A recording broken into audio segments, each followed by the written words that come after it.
Let's see this question. If A union B equal to A union C and A intersection B equal to A intersection C, then B equal to C या A equal to B होगा या A equal to C होगा. यहां पर चार option दिए हुए हैं, उनमें से मुझे बताना है. ठीक है, तो यहां पर जो कॉन्सेप्ट यूज हुआ है, यहां पर जो कॉन्सेप्ट है वो क्या है? यूनियन या operation on sets. Operation on sets. Union और इंटरसेक्शन का बात किया तो ऑपरेशन ऑन सेट्स, इसका कॉन्सेप्ट यहां पे यूज हुआ है. ठीक है, और यहां पे दिया है कि ए इंटरसेक्शन बी क्या होना चाहिए? ए इंटरसेक्शन सी के बराबर होगा. मतलब ए और बी में जो कॉमन एलिमेंट्स हैं, ए और सी में भी वही कॉमन एलिमेंट्स हैं. सपोज मैं ए लिख लेता हूं, यहां पर ए लिखा मैंने, A1 A2 A3 and A4. तो जो बी बनेगा, बी में सपोज A1 और A2 आ गया, common elements, intersection common elements A1 A2 आ गया और कुछ एलिमेंट आ गए यहां पर B1 B2, ऐसे कुछ एलिमेंट आ गए B1 B2 और B3 भी लिख देते हैं. ठीक है, और ये C. अब C में भी कौन से एलिमेंट आएंगे कॉमन? A1 और A2 ही कॉमन आएगा. A1 और A2 ही कॉमन आना है और दूसरे एलिमेंट C1 C2 C3 मैंने ऐसा लिख दिया, क्योंकि A इंटरसेक्शन B क्या है? A इंटरसेक्शन C के बराबर है. मतलब A और B में जो कॉमन है A1 A2, वही A और C में भी कॉमन होना चाहिए, A1 और A2. ठीक है, यहां पे ये भी लिख देते हैं, A intersection B equal to A intersection C. दोनों में क्या एलिमेंट कॉमन है? A1 और A2.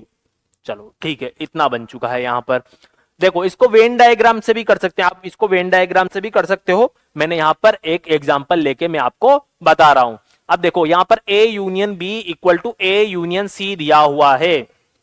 A यूनियन B, तो यहां पे करते हैं. A था मेरा A1 A2 A3 A4, B है मेरा A1 A2 B1 B2 और C है मेरा A1 A2 C1 C2. ठीक है,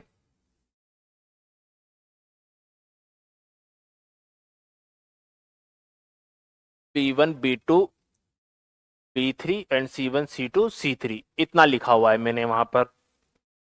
ठीक है, अब देखो यहां पर अगर A यूनियन B लिखूंगा तो लिख दूंगा मैं A1 A2 A3 A4. ठीक है, और साथ में क्या आ जाएगा? B1 B2 and B3. ऐसे ही A यूनियन C, वो बन जाएगा मेरे पास A1 A2 A3 A4 and साथ में आ जाएगा C1 C2 एंड C3. और मुझे गिवन है, गिवन क्या है यहां पर? Given A union B equal to A union C. मतलब दोनों सेट बराबर हैं, A यूनियन B और A यूनियन C बराबर होने चाहिए. और दो सेट बराबर होते हैं तो उनमें नंबर ऑफ एलिमेंट्स बराबर होते हैं और एलिमेंट्स भी एक जैसे होते हैं, है ना? एलिमेंट्स भी एक जैसे होते हैं. तो यहां पर A1 इस A1 के बराबर, A2 A2 के बराबर, A3 A3 A4 A4 के बराबर. अब B1 B2 B3 और C1 C2 C3 बचा हुआ है.